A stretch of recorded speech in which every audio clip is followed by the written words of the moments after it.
আসসালামু আলাইকুম রাহমাতুল্লাহ। হে সম্মানিত ভাইয়েরা, যদি আপনারা এই 15টি স্বপ্নের মধ্যে যে কোনো একটি স্বপ্ন দেখে থাকেন, তবে মহান আল্লাহ রব্বুল আলামিন আপনাদেরকে সৌভাগ্যবান পুরুষদের কাতারে অন্তর্ভুক্ত করবেন। আল্লাহ সুবহানাহু ওয়া তাআলা আপনাদেরকে তার ওলিদের মর্যাদা দান করবেন।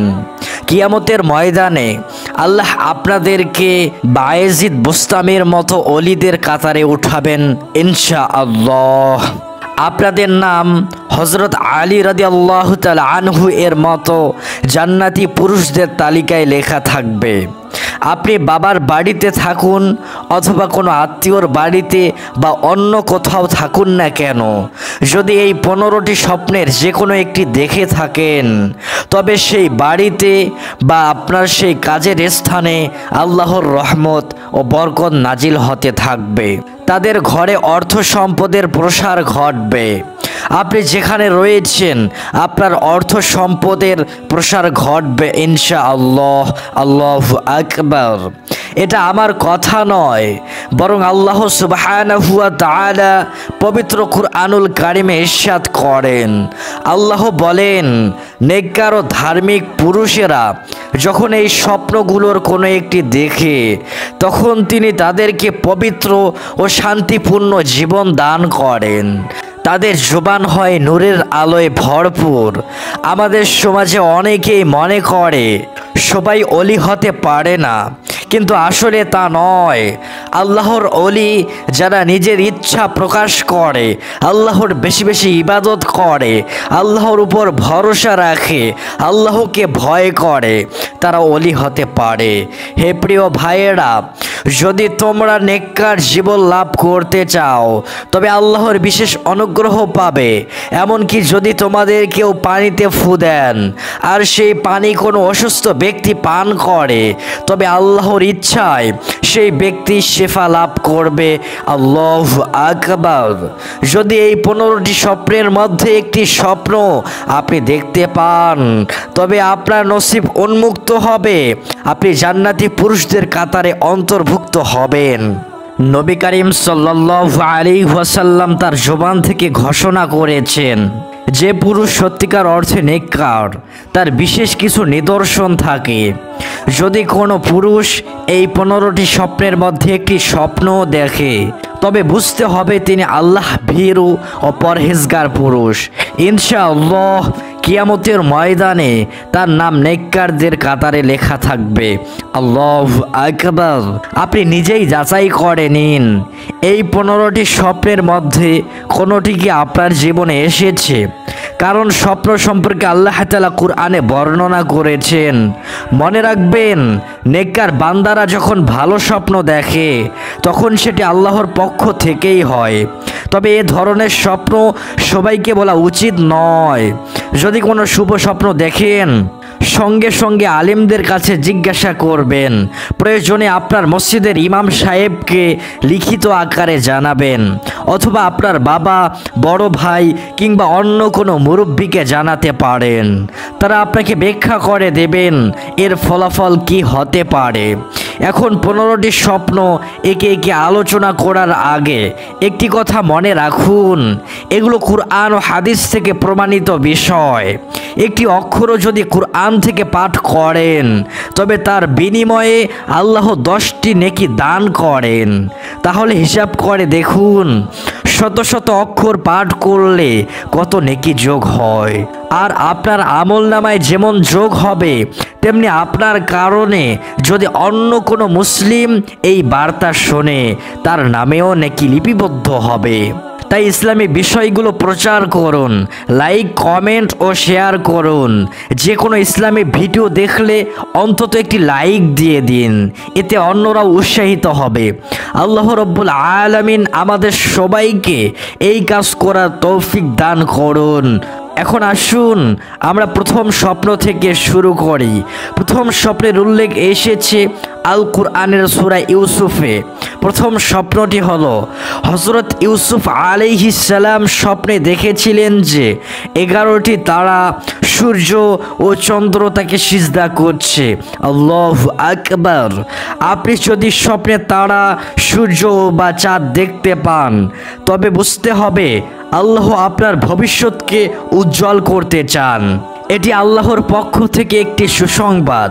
এমন স্বপ্ন দেখা প্রমাণ করে যে আপনি নেককার পুরুষদের কাতারে আছেন।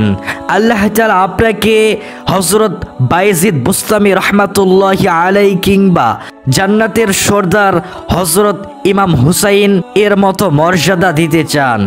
স্বপ্নে সূর্য, চন্দ্র ও নক্ষত্র দেখা আল্লাহর পক্ষ থেকে ভবিষ্যতের সাফল্য ও সৌভাগ্যের ইঙ্গিত। এটাই প্রথম নিদর্শন। দ্বিতীয় স্বপ্ন, যদি কোনো পুরুষ স্বপ্নে মাছ দেখে, সে মাছ কাটছে, রান্না করছে অথবা খাচ্ছে বা পানিতে সাঁতার কাটতে দেখছে, তাহলে সেটি কল্যাণ ও সৌভাগ্যের নিদর্শন।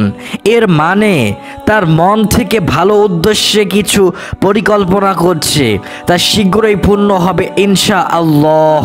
অনেকে মনে করে মাছ দেখা অশুভ, কিন্তু আসলে তা নয়, বরং মাছ দেখা বরকত ও মঙ্গল বয়ে আনে। তাই যদি এমন স্বপ্ন দেখেন তবে আল্লাহর শুকরিয়া আদায় করুন, কিছু নফল নামাজ পড়ুন এবং বেশি বেশি দোয়া ও ইস্তিগফার পাঠ করুন। এটাই কৃতজ্ঞতার পরিচয়। 3 নম্বর স্বপ্ন হলো কোনো আলেম বা বুজুর্গকে স্বপ্নে দেখা।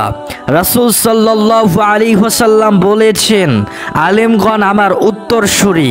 অতএব যদি আপনি কোনো আলেমকে স্বপ্নে দেখেন তবে বুঝতে হবে আপনি নবীদের উত্তরসূরিদের ভালোবাসা লাভ করেছেন। এমন স্বপ্নের কারণে মানুষের অন্তরে নবী প্রেম ও মহব্বত সৃষ্টি হয়, আর সেই ভালোবাসার কারণে আল্লাহ তার দুনিয়ার জীবন সহজ করে দেবেন আর আখিরাত জীবনকেও শান্তিময় করে দেবেন। চতুর্থ স্বপ্ন, যদি কেউ স্বপ্নে কাবা শরীফ দেখতে পান তবে এটি আল্লাহর নৈকট লাভের নিদর্শন। আল্লাহ যার প্রতি মহব্বত ও ভালোবাসা করেন তাকে স্বপ্নে নিজের ঘর দেখান। কাবা শরীফ দেখা মানে আল্লাহর বিশেষ অনুগ্রহ আপনার জন্য নির্ধারিত হয়েছে। এমন স্বপ্ন প্রমাণ করে যে আপনার নসিব উন্মুক্ত হবে এবং তকদির উজ্জ্বল হবে। আল্লাহু আকবার। এটি এক বিরাট সৌভাগ্যের স্বপ্ন। আপনি যেখানেই থাকেন না কেন, আপনি বাবার বাড়িতে থাকেন অথবা অন্য কোথাও, যেমন ঢাকা শহরে বা বিদেশে, যে কোনো কোথাও থাকেন না কেন, আল্লাহর রহমত ও বরকত নাজিল হতে থাকবে। আল্লাহু আকবার। পঞ্চম স্বপ্ন, স্বপ্নে বৃষ্টি নামতে দেখা, হোক তা রাতের বেলা হালকা বৃষ্টি বা প্রবল বর্ষণ, এটা আল্লাহর পক্ষ থেকে রহমত ও বরকতের নিদর্শন। বৃষ্টি নামার স্বপ্ন আসলে আল্লাহর দয়া নাজিল হওয়ার একটি নমুনা, এটি সৌভাগ্যের প্রতীক। ষষ্ঠ স্বপ্ন, স্বপ্নে নবী করিম সাল্লাল্লাহু আলাইহি ওয়াসাল্লামকে দেখা। রাসূল সাল্লাল্লাহু আলাইহি ওয়াসাল্লাম বলেছেন, যে আমাকে স্বপ্নে দেখবে সে প্রকৃত অর্থেই আমাকে দেখলো, কারণ শয়তান কখনো আমার রূপ ধারণ করতে পারে না। তাই যদি আপনি নবীজিকে স্বপ্নে দেখতে পান তবে বুঝতে হবে আল্লাহ আপনার ভাগ্য খুলে দিচ্ছেন, আপনার নসিব উন্মুক্ত হচ্ছে। এমন স্বপ্ন দেখা আল্লাহর বিশেষ অলিদের মর্যাদা অর্জনের লক্ষণ। রাসূল সাল্লাল্লাহু আলাইহি ওয়াসাল্লাম আরও বলেছেন, যে আমাকে স্বপ্নে দেখবে কিয়ামতের ময়দানে আমি তার জন্য সুপারিশ করব। আল্লাহু আকবার। তাহলে ভাবুন, পৃথিবীর সবচেয়ে সৌভাগ্যবান বান্দা হলো সেই ব্যক্তি যে নবী করিম সাল্লাল্লাহু আলাইহি ওয়াসাল্লামকে স্বপ্নে দেখতে পেরেছেন। 7 নম্বর স্বপ্ন হলো স্বপ্নে কুরআন মাজিদ দেখা। নবী করিম সাল্লাল্লাহু আলাইহি ওয়াসাল্লাম বলেছেন, যে কুরআনকে ভালোবাসবে সে অবশ্যই কুরআনকে স্বপ্নে দেখবে, আর যে কুরআনকে স্বপ্নে দেখবে কিয়ামতের দিন সেই কুরআন তার জন্য সুপারিশ করবে। আল্লাহু আকবার। কুরআনের সুপারিশ এত শক্তিশালী হবে যে তা কোনো নবী, ফেরেশতা বা অন্য কারো সুপারিশের চেয়েও বড় হবে। আল্লাহু আকবার। কুরআন তাকে জান্নাত পর্যন্ত পৌঁছে না দেওয়া পর্যন্ত সঙ্গী হয়ে থাকবে, কারণ কুরআন আল্লাহর কালাম, তার কুদরতের মাধ্যমে প্রকাশিত বাণী। তাই স্বপ্নে কুরআন মাজিদ দেখা মানেই হলো আল্লাহর নৈকট্যের বার্তা। 8 নাম্বার স্বপ্ন হলো স্বপ্নে পাখি বা কবুতর দেখা। এটি শান্তি ও প্রশান্তির প্রতীক। যে নারী বা পুরুষ স্বপ্নে পাখি দেখে, আল্লাহ তার অন্তরের অশান্তি দূর করে দেন এবং হৃদয়ে বিশেষ সুকুন দান করেন। স্বপ্নে কবুতর দেখা মানে আল্লাহ তাআলা আপনার অন্তরে এমন এক শান্তি আনবেন যা আগে কখনো অনুভব করেননি। 9 নাম্বার স্বপ্ন হলো স্বপ্নে আজান দিতে দেখা। রাসূল সাল্লাল্লাহু আলাইহি ওয়াসাল্লাম বলেছেন, যে ব্যক্তি আজান দেয় তার আওয়াজ যেখানে পৌঁছায়, হোক তা মানুষ, প্রাণী, গাছপালা বা জড়বস্তু, সব কিছু কিয়ামতের ময়দানে তার পক্ষে সাক্ষ্য দেবে। আল্লাহু আকবার।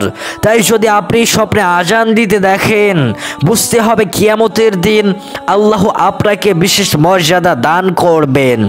সহিহ হাদিসে এসেছে, আজানদাতার গলাকে কিয়ামতের দিনে উঁচু করে রাখা হবে। অতএব আজান দেওয়ার স্বপ্ন সৌভাগ্য ও মর্যাদার প্রতীক। 9 নম্বর স্বপ্ন হলো স্বপ্নে নিজেকে নামাজ পড়তে দেখা। এটি অত্যন্ত কল্যাণের লক্ষণ। রাসূল সাল্লাল্লাহু আলাইহি ওয়াসাল্লাম বলেছেন, নামাজের মাধ্যমে বান্দা আল্লাহর সবচেয়ে নিকটবর্তী হয়। তাই স্বপ্নে নিজেকে নামাজ পড়তে দেখার মানে হলো আল্লাহ আপনাকে নিজের কাছে টেনে নিচ্ছেন। এমনকি আপনার পরিবারও আল্লাহর রহমত ও বরকতে ছায়ায় আসবে। আল্লাহ এমন রিজিক দান করবেন যা আপনি আগে কল্পনাও করেননি। অতএব স্বপ্নে নামাজ পড়া মানেই আল্লাহর নৈকট্য, রহমত ও রিজিকের সুসংবাদ। 10 নম্বর স্বপ্ন হলো স্বপ্নে আসমান থেকে আলো নামতে দেখা। এটি আল্লাহর পক্ষ থেকে বিশেষ সুসংবাদ। যে ব্যক্তি এরকম স্বপ্ন দেখে তার জন্য হিদায়াতের দরজা খুলে যায়। আল্লাহু আকবার। আল্লাহ তাকে এমন এক পথে পরিচালিত করেন যে পথে চললে জান্নাত পাওয়া যায় এবং দুনিয়ার জীবনেও প্রশান্তি আসে। অতএব আসমান থেকে আলো দেখা মানে আল্লাহ আপনার নূরের পথে আহ্বান করছেন। 11 নম্বর স্বপ্ন হলো স্বপ্নে বিশুদ্ধ পানি পান করা। হোক তা হাউজে কাউসারের পানি, জমজম কূপের পানি অথবা অন্য কোনো স্বচ্ছ সাধারণ পরিষ্কার পানি, সবই সুসংবাদের প্রতীক। এর মানে হলো আল্লাহ আপনাকে হালাল রিজিক দান করছেন। এই হালাল রিজিক আপনার জীবনে সুখ সমৃদ্ধি এবং বরকত বয়ে আনবে। আপনার ঘরে কল্যাণ ও শান্তি নেমে আসবে। রাসূল সাল্লাল্লাহু আলাইহি ওয়াসাল্লাম বলেছেন, হাউজে কাউসারের পানি পান করার পর আর কখনো পিপাসা লাগবে না। তাই স্বপ্নে এ ধরনের পানি পান করা মানে হলো আল্লাহ আপনাকে হিদায়াতের ওপর রেখেছেন এবং কিয়ামতের দিন হাউজে কাউসারের পানি পান করার সৌভাগ্য দান করবেন। আল্লাহু আকবার। 12 নম্বর স্বপ্ন হলো স্বপ্নে যদি সবুজ বাগান, ক্ষেত বা গাছপালা দেখতে পান, তবে এটি জান্নাতের সুসংবাদ। আল্লাহ তাআলা কুরআনে বলেছেন, জান্নাতবাসীদের জন্য বাগান থাকবে যেখানে তারা ফল খাবে এবং শান্তিতে থাকবে। অতএব সবুজ বাগান দেখা মানে আল্লাহ আপনাকে জানাচ্ছেন যে আপনি জান্নাতের যোগ্যদের একজন। আল্লাহু আকবার। 13 নম্বর স্বপ্ন হলো স্বপ্নে কোনো ব্যক্তিকে সাদা কাপড় পরতে দেখা। এর মানে হলো আল্লাহ আপনার অন্তরের পাপগুলো ক্ষমা করে আপনাকে পবিত্র করছেন। তিনি আপনাকে পরিষ্কার পরিচ্ছন্ন ও নেক বান্দাদের কাতারে অন্তর্ভুক্ত করবেন। 14 নম্বর স্বপ্ন হলো স্বপ্নে মিষ্টি খাবার খাওয়া। হোক তা খেজুর, মধু কিংবা অন্য কোনো মিষ্টি খাবার। এটা আল্লাহর পক্ষ থেকে সুসংবাদ, কারণ জান্নাতের খাবারের মধ্যে খেজুর ও মধু রয়েছে। অতএব মিষ্টি খাবার খাওয়ার স্বপ্ন মানে দুনিয়ায় কল্যাণ ও আখেরাতে জান্নাতের সুসংবাদ। আল্লাহ তাআলা আপনার জীবনে সমৃদ্ধি, সফলতা ও রহমত দান করবেন। 15 নম্বর স্বপ্ন হলো স্বপ্নে স্বর্ণ দেখা। রাসূল সাল্লাল্লাহু আলাইহি ওয়াসাল্লাম বলেছেন, জান্নাতে আল্লাহ এমন সব অলংকার বানাচ্ছেন স্বর্ণ ও হীরার তৈরি, যদি তা দুনিয়ার অন্ধকার রাতে আনা হয় তবে পুরো দুনিয়া আলোকিত হয়ে যাবে। অতএব স্বপ্নে সোনা বা গহনা দেখা মানে আপনার অন্তরে নূর ও আলো প্রবেশ করছে। এটাই হলো হেদায়েতের আলো। এই আলো আপনার জন্য জান্নাতের পথ ও দুনিয়ার পথ সহজ করে দেবে। প্রিয় সম্মানিত ভাইয়েরা, গুরুত্বপূর্ণ নির্দেশনা, এই ধরনের ভালো স্বপ্ন কাউকে সহজে বলবেন না, শুধু কোনো নেককার বা আলেমকে জানানো উত্তম। ভালো স্বপ্ন পাওয়ার কিছু উপায় রয়েছে। সেই উপায়গুলো হচ্ছে ঘুমানোর আগে 3 বার সূরা ইখলাস, সূরা ফালাক এবং সূরা নাস পড়ে হাতের মধ্যে ফু দিয়ে সমস্ত শরীর মাসাজ করুন। রাসূল সাল্লাল্লাহু আলাইহি ওয়াসাল্লামের উপর দরুদ শরীফ পড়ে ঘুমান। আর কিছু না পারলে 33 বার সুবহানাল্লাহ, 33 বার আলহামদুলিল্লাহ আর 34 বার আল্লাহু আকবার পরে ঘুমিয়ে পড়ুন। ইনশাআল্লাহ আল্লাহ আপনাকে সুন্দর স্বপ্ন দেখাবেন এবং দুনিয়া ও আখিরাতে সুসংবাদ দান করবেন। ঘুমানোর আগে 3 বার ছোট্ট দরুদ শরীফ পড়ুন। সাল্লাল্লাহু আলাইহি ওয়াসাল্লাম, সাল্লাল্লাহু আলাইহি ওয়াসাল্লাম, সাল্লাল্লাহু আলাইহি ওয়াসাল্লাম। আল্লাহর শুকরিয়া আদায় করার জন্য পাঠ করুন আলহামদুলিল্লাহ, আলহামদুলিল্লাহ। আল্লাহ তাআলা আমাদের নেক বান্দাদের ঘর ও সংসারে রহমত ও বরকত দান করুন। আল্লাহ তাআলা আমাদের সকলকে সঠিক রিজিক আদায় করার জন্য সঠিক রিজিক দান করুন। যাদের অভাব আছে তাদের জন্য রিজিকের দরজা খুলে দিন। যারা চাকরির প্রয়োজন আল্লাহ তাআলা তাদেরকে চাকরির ব্যবস্থা করুন। আল্লাহ তাআলা আমাদের ঘরে, আমাদের সংসারে সোনার মক্কা মদিনার বরকত নাজিল করুন। যারা ধৈর্য সহ ভিডিওটি দেখছেন আল্লাহ রাব্বুল আলামিন তাদের সকলকে সোনার মক্কা মদিনা সফরের তৌফিক দান করুন। আপনাদের মনের সব আশা ও কামনা পূরণ করুন। আজ এই পর্যন্ত। আল্লাহর ইচ্ছায় পরবর্তী ভিডিওতে আবারও কথা হবে, দেখা হবে। সেই পর্যন্ত সকলে ভালো থাকবেন, সুস্থ থাকবেন, নিরাপদে থাকবেন। আল্লাহ হাফেজ। আসসালামু আলাইকুম ওয়া রাহমাতুল্লাহ।